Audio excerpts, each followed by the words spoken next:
Welcome to Oak Island. I'm Cris Young on the air. I'm constantly asked, when should I consider replacing the comfort system in my home?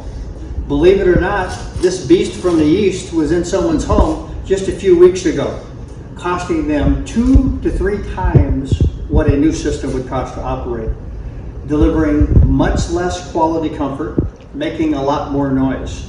That particular AC unit over there uses Freon, obsolete, very, very costly, not good for the environment. So when should I replace a system in my home?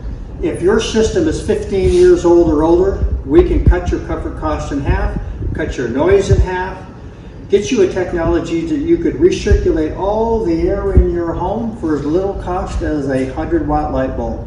So give us a call, but understand this. If your system's over 15 years old, you're probably spending too much to be comfortable. You can call Oak Island.